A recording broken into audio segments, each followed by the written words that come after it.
Thank you, Polly. Thank you, Abdullah. Thank you all for being here. It's quite hard to express what an honor it is to be standing here at Duke. It's my first time at Duke, but of course everybody has heard of Duke, and almost everybody that has heard of Duke admires Duke. So it's really a tremendous honor to be here. And I want to thank Polly for being such an incredible hostess. And ever since I got here late last night, and even before then, I have been welcomed with such warmth and with such interest. Alfredo Watkins, who was ready to go to the airport last night at 1:30 in the morning if I didn't find a taxi easily, and who gave me a tour of campus today. I really feel really grateful. And it's an honor to be the host of the Transformative Ideas program. What are transformative ideas? What's that about? Transformative ideas, you can think about that in two ways. They are ideas that change the world. They transform the world. And you can also think about them as ideas that transform you. And this is something that we can observe in the world and in ourselves. The world as we experience it today, our institutions, our norms, our economy, our material existence, are all embodiments, are all manifestations of ideas. The world is dragged forward or backwards by ideas, by the gravitational pull of ideas that organizes our world. And the same thing happens to us individually. And I'm sure all of you can tell stories of encountering ideas that grip your mind and your heart and that end up changing you and transforming your life. That's what the transformative ideas is about. Introducing and exposing students and faculty to ideas that have transformed the world and have the power to transform you. Transformative ideas are often captured and transmitted through transformative texts. That old technology of writing things down that at one point Plato suggested was going to destroy our memory, maybe even destroy society. And of course, he does this in a book that he writes. And that's how we find out that he had these misgivings about writing. That old technology allows us this extraordinary thing, this magical thing, this miraculous thing of being able to come into direct contact with minds that are other, that are alien, that are so fundamentally different. I mean, think of Plato. 2,500 years ago, in a place and a time that we cannot imagine, speaking a language that no longer exists in the form that he spoke it. I can pick up a book and have a direct contact with the mind of Plato. I can think thoughts that Plato thought. The act of reading is not the act of decoding phonemes that are captured graphically. It's not the act of translating written marks into intelligible speech. The act of reading is more like what a musician does when they read a score. When a musician reads a score and takes the instrument and performs that music, brings alive that music, becomes the channel, becomes the medium by which that music enters the world again in a living form. That's what we do when we read. We animate, we incarnate, we enliven these thoughts. And what luck, what fortune we have that there are texts that are transformative, texts that have changed the world, texts that have made the world in which we live be the world in which we live, that we can have access to those texts and have access to those ideas. And those ideas and those texts ought to be central in the general education of our students. We have a lot that we need to teach our students, and a lot of what we have to teach our students concerns the ways in which they're going to make a living and concerns the way in which they're going to contribute to the productive forces of our world, to innovation, to new discoveries, to the movement forward of our society. But a lot that we have to do our students has nothing to do with that. A lot that we have to do, that we have to teach our students has simply to do with equipping them to be fully realized human beings, to maximally express the capacities that they have as human beings. And of course, that kind of learning is not going to be divorced, it's not going to be separate from the other kind of learning, but it is a kind of learning that is not outcome dependent. It is not aimed at a particular product beyond simply the maximal expression of the internal and free, incalculable capacities of the individual. That is why it's called, that form of education, liberal education, because it is liberated from an outcome. It is not given in the service of a particular outcome. I want to read a passage to you that is one of my absolute favorite passages in American literature that will frame the rest of the remarks that I want to put before you today. This is a passage from Frederick Douglass's narrative of the life of an American slave. Frederick Douglass, you probably all know at least something about him, was born into slavery in the eastern shore of Maryland. He eventually escaped at the age of 20 and joined Northern abolitionists, became a speaker, activist, writer, and really one of the most influential figures in American histories. One, I think, of the founding fathers of what you might think of as a second founding of the nation, with the first founding, of course, happening around independence from England and around the articulation of principles that would organize a government of free people, a government by consent, but a vision that fell far, far, far short of, there's an actualization of those ideas that fell far, far short of the principles that they embodied. And then a second wave of revolution that came on the land that brought those ideas to greater manifestation and greater embodiment in our laws, in our society, that second founding. And I think Douglass is one of the founding fathers of that second founding. So Douglass writes his autobiography not long after he escapes from slavery. And this passage that I'm going to read, he's telling of an incident that occurred shortly after he arrived in Baltimore. He was in the plantation in Maryland, sort of in the backwoods of Maryland. And as an 8-year-old boy, 8 or so, he is sent to live in Baltimore in the house of the brother of his legal owner, his master, his enslaver. So he's sent to live there. This brother has a little boy about Frederick's age. His name was not Frederick Douglass when he was Frederick Bailey. Douglass is the last name that he adopted later. So he goes there as an 8-year-old boy named Frederick to be sort of a household slave and companion to the little boy. One word about the passage I'm going to read. The passage I'm going to read uses the N-word, that derogatory, sort of dehumanizing insult. And it is used in that context. It is in the mouth of the slave master here.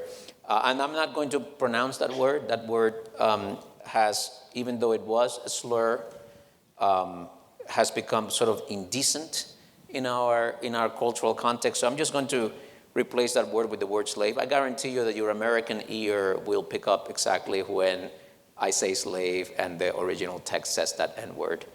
So here goes. Very soon after I went to live with Mr. and Mrs. Auld, she very kindly commenced to teach me the ABC. After I had learned this, she assisted me in learning to spell words of 3 or 4 letters. Just at this point in my progress, Mr. Auld found out what was going on.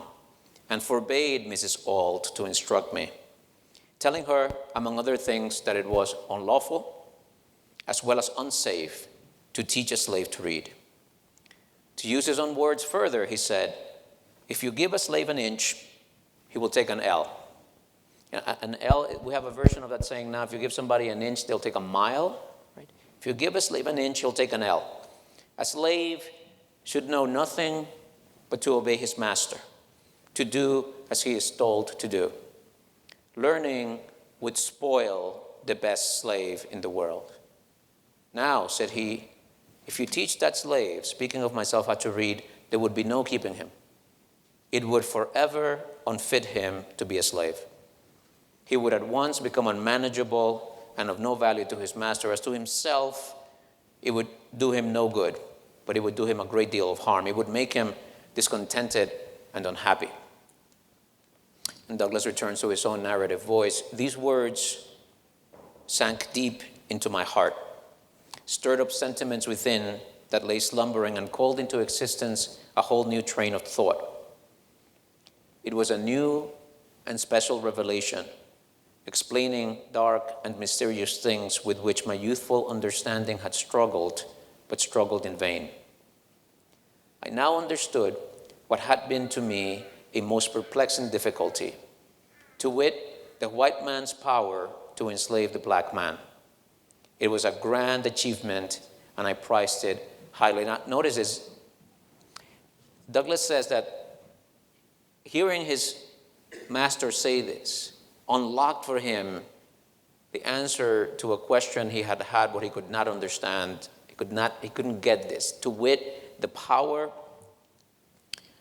of the white man to enslave the black man. So there's a little more that I want to read here, but think of this. Douglas grows up in the plantation. He's surrounded by other enslaved black people. He also is in very close interaction, intimate interaction with the white masters in the house. He knows that the black slaves are not dumber, they're not weaker, they're not in any way inferior, any way they can tell, to the white masters, who are not smarter, they're not better, they're not stronger, and yet it's all the white people that enslave the black people in this world, and he can't figure out how that is and why that is. And here he captures the key, he says. Going back to the reading, he writes, from that moment, I understood the pathway from slavery to freedom. It was just what I wanted, and I got it at a time when I least expected it. Whilst I was saddened by the thought of losing the aid of my kind mistress, I was gladdened by the invaluable instruction which, by the merest accident, I had gained from my master. Though conscious of the difficulty of learning without a teacher, I set out with high hope and a fixed purpose, at whatever cost of trouble, to learn to read. And boy, did he learn to read, and did he learn to write, and he literally wrote his own path to freedom.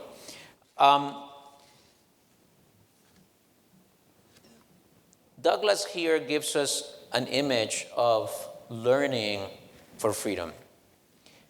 The words that his master speaks, that learning would forever unfit him to be a slave. His notion that from that moment he understood the pathway from slavery to freedom. It recognizes that there is something fundamentally liberatory about education. Education has the power to make you unfit to be a slave.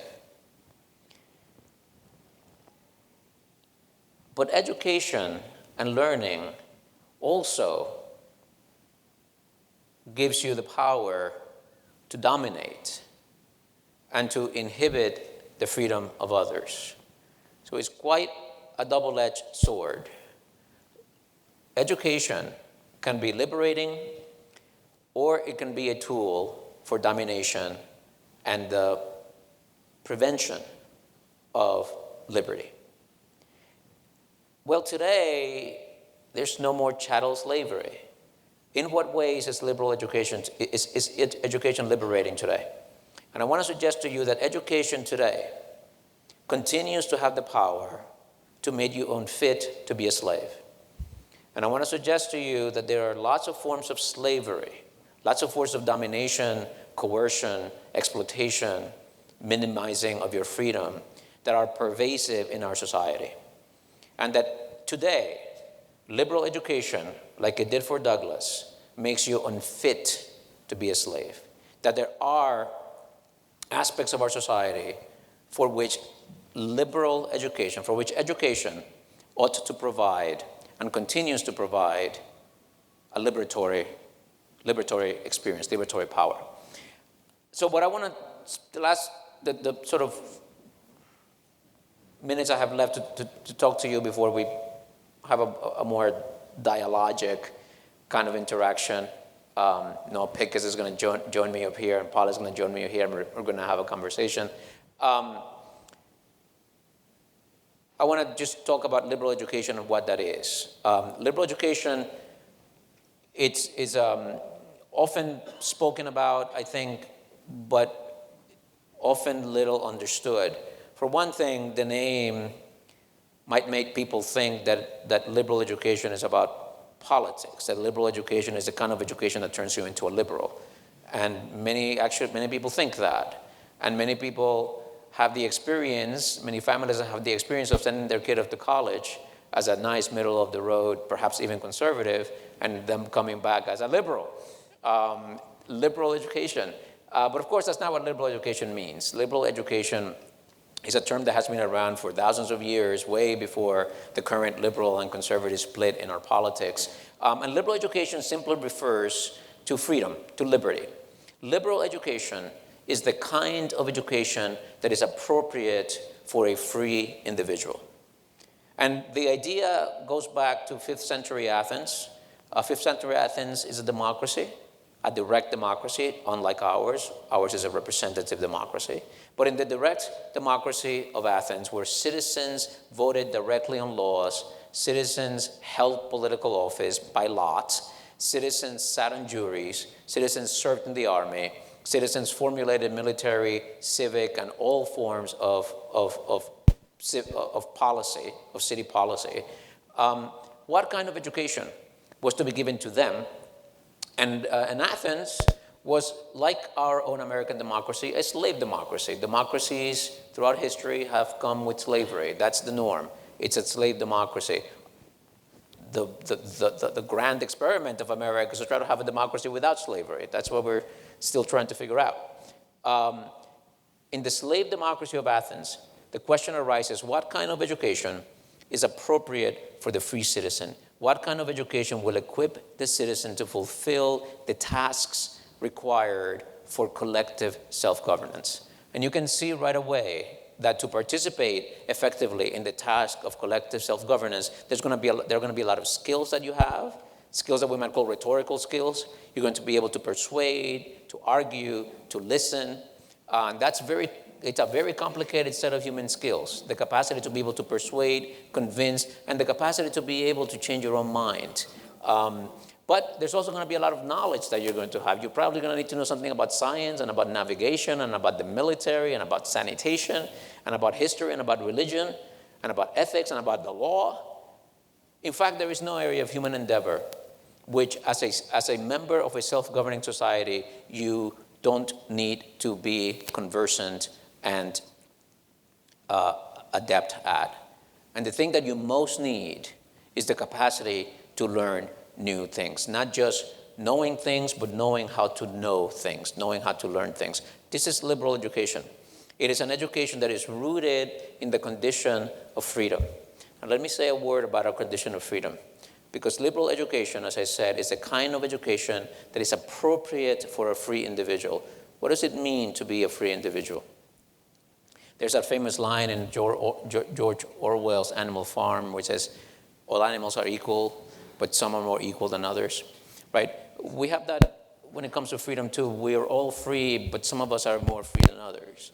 And depending on the sort of political regime, the system that you live in, you might be more free than others. Depending on the particular community that you live in, you might be more free than others, than other people. Depending on your socioeconomic means, that is your material security and resources, you might be more free than others. But there is a way in which we are all free and in which we are all equally free. And one way to name that way in which we're all equally free, regardless of our political regime in which we live, regardless of our socioeconomic circumstances, regardless of the norms of our community, is that each one of us has to posit for him or herself what whole way of life is most worthwhile living for them. Each one of you has to posit for yourself what kind of life is most worthwhile living for you, and then try to attain it. What is the human good? What is a good life for you? No one can make that decision for you. No one can just tell you what that is. You and only you have to arrive at that conception and then organize your life according to that conception. Liberal education is a kind of education that equips you for that complicated but fundamental and inevitable responsibility you have of determining for yourself what life is most worthwhile living for you. It equips you for the complicated existential task of organizing your life towards flourishing. But there's another dimension of liberal education that's not just individual, that is collective. Because our individual freedom happens in the context of a community. And in the context of a community, self-governance is going to mean something a bit different than what it means at the individual level. It involves the kind of thing that I was talking about before. It involves conversation. It involves listening. It involves collective deliberation. It involves a certain kind, a capacity to place collective interests sometimes above individual interests. It involves the capacity to place long-term interests ahead of short-term interests. There's a whole set of human capacities that can only be tapped into and cultivated in the context of collective self-governance. Liberal education also equips you for that. That's why liberal education in a democracy is absolutely essential. You cannot have a democracy. You cannot have a democracy unless you have a population that has the required and appropriate education for collective self-governance. And again, that kind of education is going to be somewhat different than the professional education. That kind of education is going to be concerned with more fundamental, more enduring, and more universal aspects of our human experience. Liberal education today aims at equipping the student for the complete fulfillment of their lives. Right? This is why it is called liberal. It recognizes our fundamental freedom. It is a kind of education that recognizes that inescapable responsibility that each of us carries with us. How do you do that? How do you educate a being that is free? You don't educate a being that is free for bondage, whether that bondage be a low-paying bondage or a high-paying bondage. That's not what you educate a student who is free for. You don't educate a student who is free to execute a predetermined script. You don't execute a being who is free for servility. You educate a being who is free for the maximal expression of their potentialities. You educate a being who is free for flourishing, for the fullest manifestation of the inner capacities that make them a human being. This is what liberal education. Education that recognizes that every individual has a value that has no equivalent in an economy of exchange, a kind of value that Kant called dignity. Liberal education today is there to help liberate you from the indecency and brutality of only doing things for profit. The indecency and brutality of always trying to push ahead of others. Liberation from the logic of means and ends. These are chains in our humanity, forms of degradation. Liberal education is there to liberate you from that. I want to end with two quotes. One is from Socrates. This is something that Socrates says when he's in trial in Athens. Socrates is brought before an Athenian jury of 501 people, and he's accused of corrupting the youth through his philosophical activity and of introducing new gods to the city. And in his defense, Socrates, in his defense speech, Socrates says, men of Athens, if today you told me, Socrates, we'll drop the charges, we'll let you go, if you stop doing this thing that you do, this going around and philosophizing and asking people uncomfortable questions all the time. Socrates said to them, if you told me that, I would say, men of Athens, I'm your neighbor and your friend, but I cannot do that. Here goes the quote, I shall not cease the practice of philosophy to exhort you, and in my usual way to point out to any one of you whom I meet, are you not ashamed of your eagerness to possess as much wealth, reputation, and honors as possible, while you do not care for nor give thought to wisdom or truth or to the best possible state of your soul? This is what Socrates this is what needled people. In a democratic society, that Socrates would go around saying, are you not ashamed of pursuing as much wealth, reputation, and honor as possible without giving any thought to truth or wisdom or the best possible state of your soul?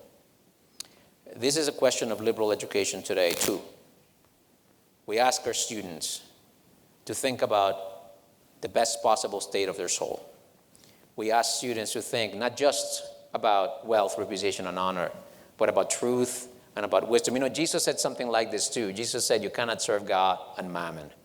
You cannot serve God and riches, right? You might think, well, what is God? And you might have your own conception of God. But any high ideal that you have, like, let's say justice, you cannot serve God, and you cannot serve justice and mammon. You cannot serve justice and riches. You cannot serve truth and riches. You will either organize your life in the pursuit of truth and justice and goodness, or you will organize your life in the pursuit of riches. You cannot do both. Now, the magic of a college education is that it allows you and gives you possibilities of not having to sacrifice your soul, of not having to sacrifice your material well-being in order to pursue truth. And here's the last quote. This is from Rabbi Abraham Joshua Heschel in a book he has on the Sabbath. Nothing is so hard to suppress as the will to be a slave to one's own pettiness. Gallantly, ceaselessly, quietly, man must fight for inner liberty. Inner liberty depends upon being exempt from domination of things as well as from domination of people. There are many who have acquired a high degree of political and social liberty, but only very few are not enslaved to things. I love this idea that gallantly, ceaselessly, quietly, man must fight for inner liberty. In our fast-changing society, in our society that is so full of possibilities for distraction,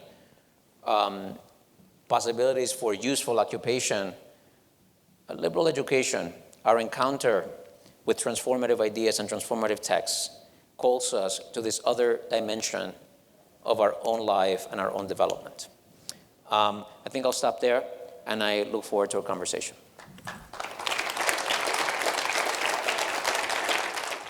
So thank you both for joining us in a conversation about these timeless texts and also about the future. I wanted to start by just asking a question about how many of the STEM majors and students and professors who are with us this evening might ask you about how the liberal arts apply to STEM and to students who are not majoring in the humanities and arts. I'll take a stab at that first. I was having a conversation with my friend Molly McGrath here earlier today, and this thing came up, that there is a pervasive conflation in higher education between a liberal education and a liberal arts major. But a liberal education really has little to do with a liberal arts major. The kind of education that equips you for a life of freedom, both in the individual level and the collective level, is as relevant to the art history major as it is to the engineer, to the computer scientist, to the politician, to the jurist. A liberal education is something that we have to give every student. And we ought to divorce it in our mind from the idea of majoring in liberal arts. I mean, I was a liberal arts major in comparative literature.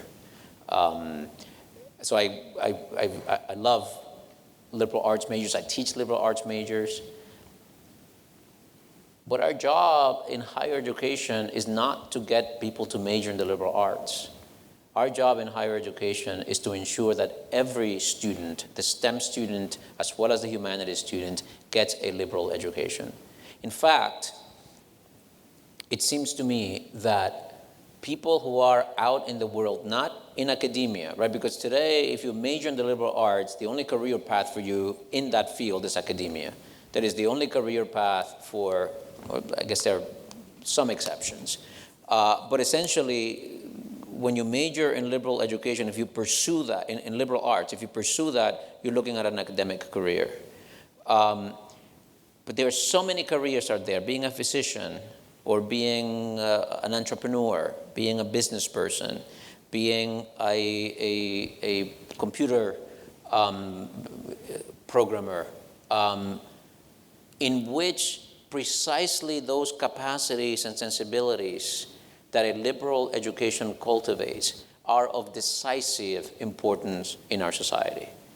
It seems to me that it is absolutely critical that we make liberal education not an add-on to professional and technical training, but central to technical and professional training, that the professions and technical expertise be exercised in the context of a system of humanistic values, of a system of alert and nuanced understanding of the human condition and of the social context in which all of the expertise play out. So the short answer to me is that a liberal education is as relevant, if not more relevant, to the STEM student, and that our responsibility as educators and in higher education is to make sure that liberal education is not something that is only for the liberal arts major.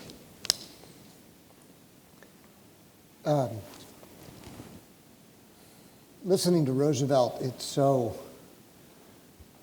just so wonderful, it's so compelling, and I'm tempted to say I just agree. That'd be no fun. But it would be no fun. So let me speak, not so much in disagreement, but maybe in a different register. And I want to respond to your question, Polly, but putting in the context of a brief response to Roosevelt's remarks, because I think that we need to ask ourselves the extent to which we are doing what you say in liberal education ought to do. We are actually doing it. I don't think we're doing it very well. And I also think that we are not conveying it very well. And we have a lot of questions we need to ask ourselves about our own blindnesses, our own assumptions, the limits of how we push and engage our students with different ideas, and the attitudes we take to those outside the universities.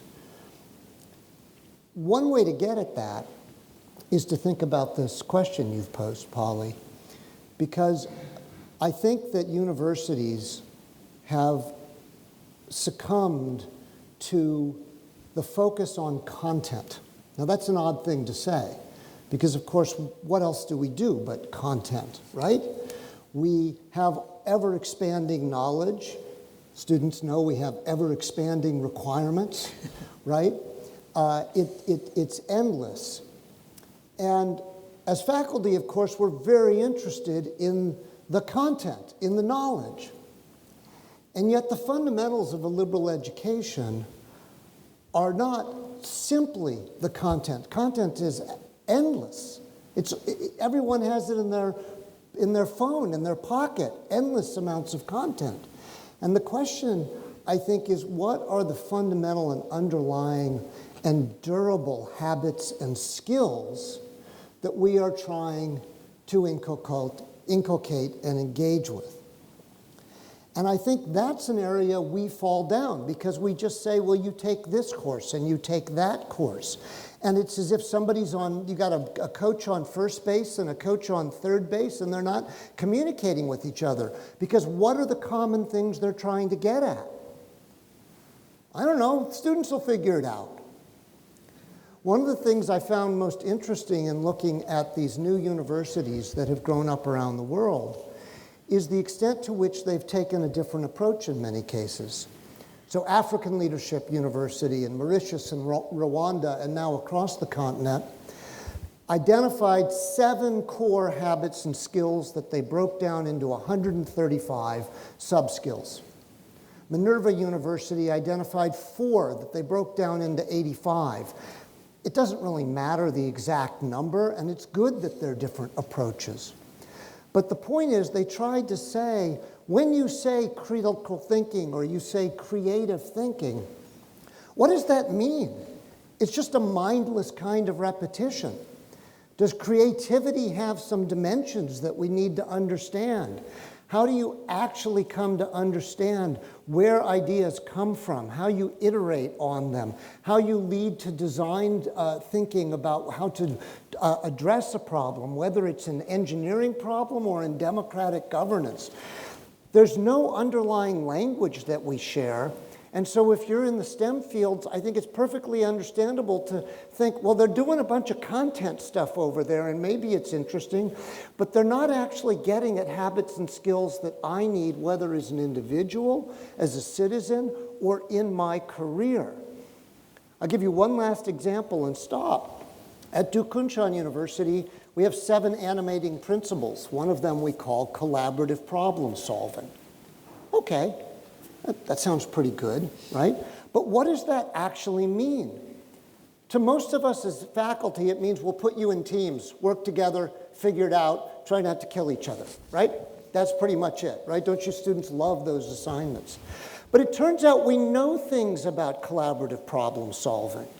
We actually know that you have to learn, someone has to be the organizer, someone has to be the expediter, someone has to be the devil's advocate, someone has to be the moderator, someone has to be the maven. There's actually things you have to know about this, and we don't do that. We say, go learn these habits and skills, read these books, work in teams. It's ludicrous. So I think that's how we make the case, by actually asking ourselves, what at our core across the university are we really doing, as opposed to only this is my silo of content knowledge in engineering or in history.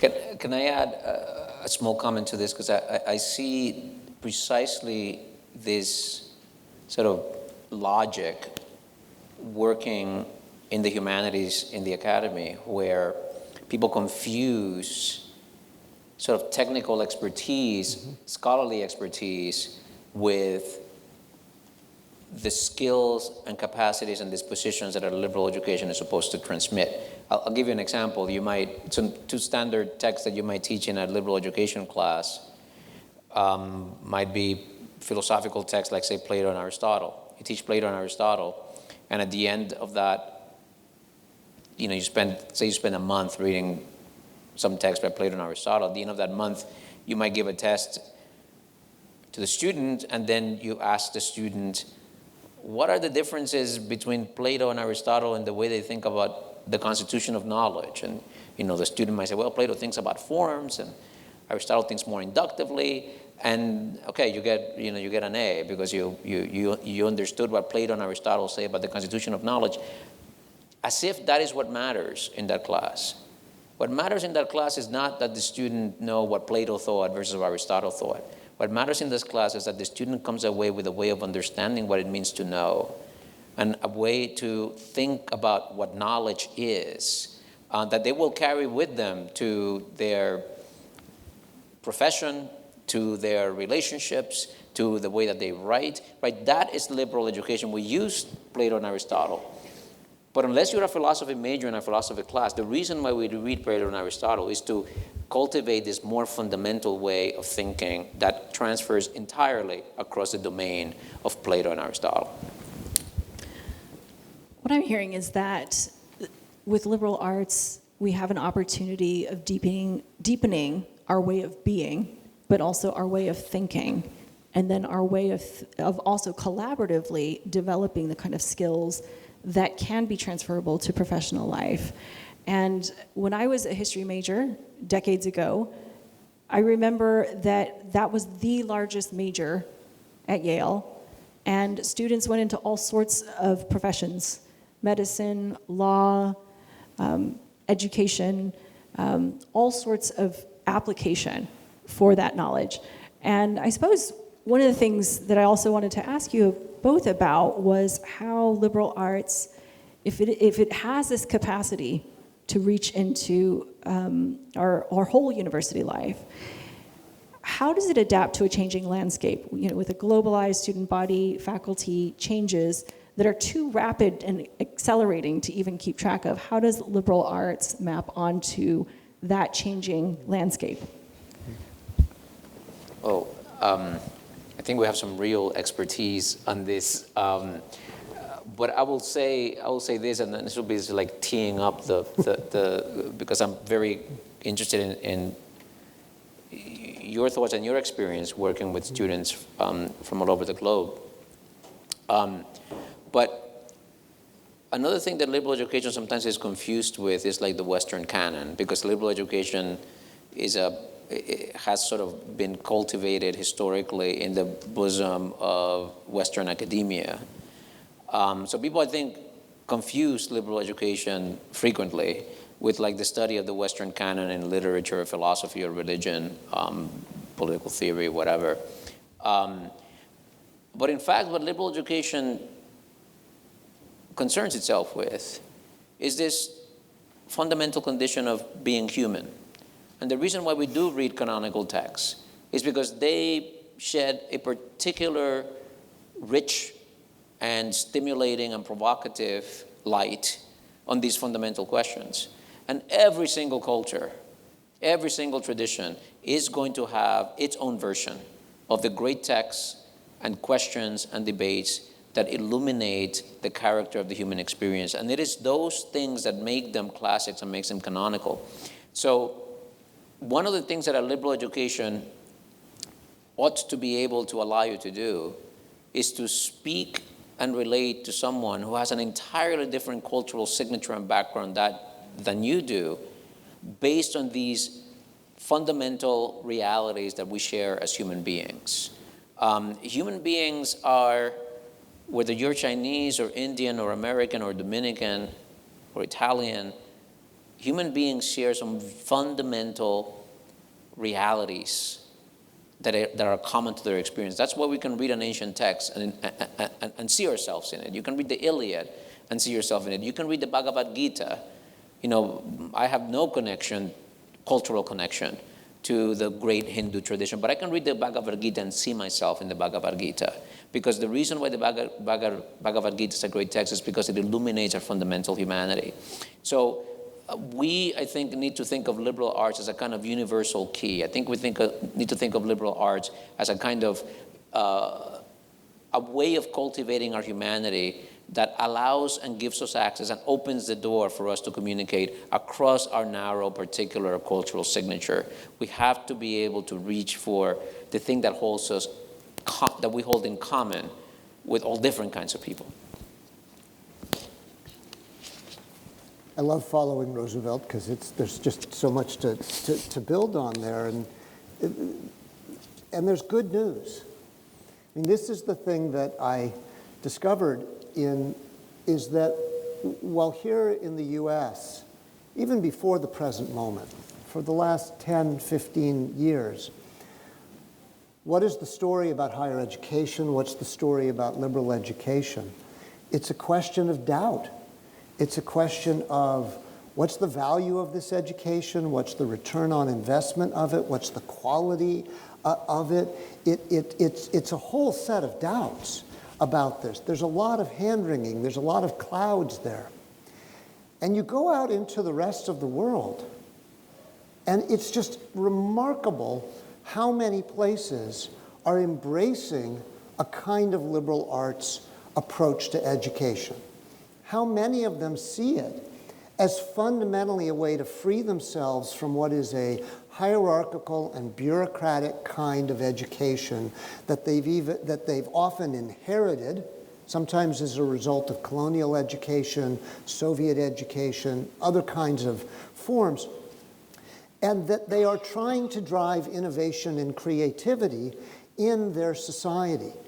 Now, let's be clear. They're trying to drive innovation and creativity in a way that is advancing their national economic interests. Nothing wrong with that, quite the opposite. But they see the kind of education that we have here as a source for that. That's the incredible thing. And so you will find examples like some of the ones I just gave you, and many others that are trying to think about how do we take this liberal arts education, how do we marry it often with more professional education? They're joining it together in new and different ways. How do we get engineers and historians working together in ways that are genuinely asking what is creativity for a historian and what is it for an engineer?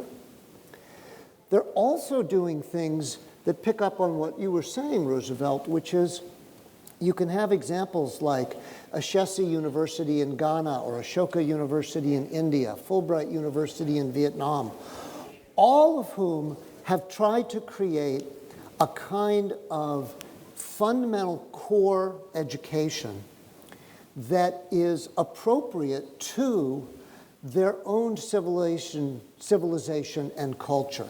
Not simply an importation of a Western one, but an engagement of Western with their own cultures and civilizations.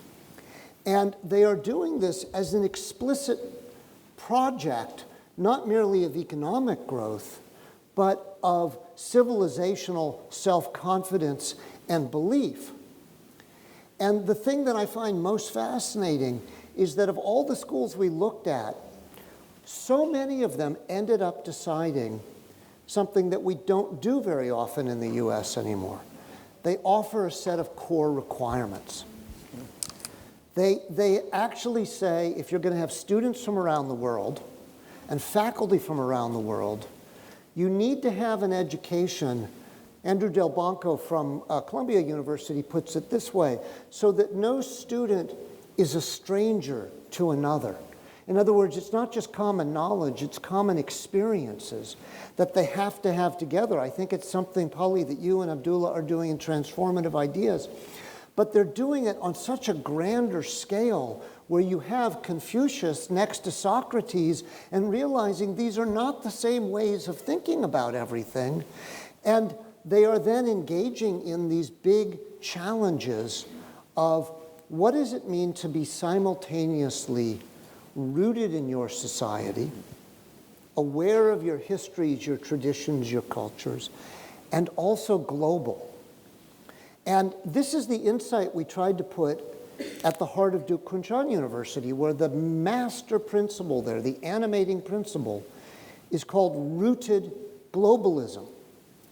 You will note that it is not global citizenship, which you can see on every website in every university in America. Because that notion of global citizenship suggests that being global is he who goes to Davos wins. He who is the most global, the most cosmopolitan, is the winner. Instead of the notion that all of us and all of our students have to navigate being local, being national, and being global in our individual lives and our political and our economic lives. That's what's exciting about the global moment right now. And candidly, I think it has a lot to teach us here where we are not fully embracing that. Amen. Well, I just wanted to ask one last question, which you both alluded to, which is that these new exciting opportunities in some ways are pushing the importance of all that we've been discussing this evening. When you think about AI and how many are suggesting that this will actually give us more leisure to think about meaning, purpose, and values. And some people think that the liberal arts perhaps don't have a bright future, but you both seem to suggest the opposite, that in the age of AI, there's an even more, a higher value that will be placed precisely in these areas. I do think that the development, advancements in artificial intelligence and the revolutions in our society and our economies that is going to generate will give a added relevance, importance, and urgency to liberal education. I don't think it's going to do it by creating labor efficiencies that give us more leisure time. I think that we know, John Maynard Keynes, a great British economy, thought this, right? He thought that he looked at the projection charts of productivity growth, and he said, in 50 or 75 years, maybe we'll just work 1 or 2 days a week. I don't know the precise numbers. But he was wrong, not in his projection of productivity. He got that right. What he didn't get right is what we were going to do with the extra time that we have, and it was not use it for leisure. And I think that will repeat itself, that no matter how much more efficient we get, it's not going to automatically put leisure in our hands. Leisure is something that you have to work at. Leisure is something that you have to cultivate, and it is a kind of inner disposition, an inner capacity for leisure, which liberal education cultivates. But I think that liberal education, with its rooted concern in what it means to be human, is gaining and will gain increased urgency and relevance, because to the degree that we can automate and replicate higher and higher aspects of our cognitive capacity, but we are able to have artificial intelligence that already in many domains of life exceeds our own, and that is only bound to accelerate exponentially. We are at the cusp of a world that we cannot imagine. Well, what is it that we contribute? What is it to be human? What is it that makes us us? What is it that after we perfect artificial intelligence and maybe, cross into general artificial intelligence, what is it that's left that makes us different? What is it that makes our intelligence, our non-artificial, our organic intelligence unique and different? And that is the question that the humanities and the liberal arts have been asking from day one. What is it to be human? And cultivating, the thing that we will maintain, that artificial intelligence will not, is agency. We will have and continue to have agency. And it is that agency, it is another way of saying freedom that the liberal arts cultivate. So it seems to me that as these advances progress at their extraordinary, dizzying, destabilizing speed, holding on and focusing on this basic character of our humanity will become more important, more urgent, and more relevant to our lives. Well, from your lips to God's ears. I confess, Polly, I have trouble. I'm just going to prove Roosevelt's point about Keynes. I have trouble. I'm a Calvinist Jew, which means I'm really bad at leisure. But I think if I can put your question in the context of universities and what I think has been happening and may happen, is we've been living through a period in the last 10, 15 years of a great unbundling, right? Universities have traditionally brought together several things. They're drivers of discovery, they're transmitters of knowledge, and they're storehouses of memory. And they're almost unique inventions, almost the only thing that has been around in its roughly same form for thousands of years. I always think you go into a quad at Cambridge, right, and you look around, and if there are no cranes up there, you basically are seeing something that looks about the same as 1,000 years ago, right? And I can't think of another institution that's quite like that. And yet what we've been seeing, partly because of economic forces and largely because of technology, and thankfully because of expanded access, we're seeing an unbundling of these dimensions. We're seeing ways in which you can learn in different ways, at different modes, at different speeds, online, in different modalities. And this has been, and AI is just speeding this up. And on the one hand, this is a great thing. Because I was reading about something today called ELO, I think it is, where if you're 6 years old and you're reading this, and you're trying to read something, it helps you to break down the words. It says it back to you, right? It's a kind of personalized learning, which is really remarkable and can be accessed globally. But of course, so much of the technology-driven learning and so much of the AI-driven learning is individualized, and it's isolated. And the holistic, collaborative learning is what is at risk of being pushed aside by that. And I think our challenge at places like Columbia, Duke, is not to huddle in monastery-like, to say, all that will go on out there for those people who need that, but we will just be here storing the texts. We should do that.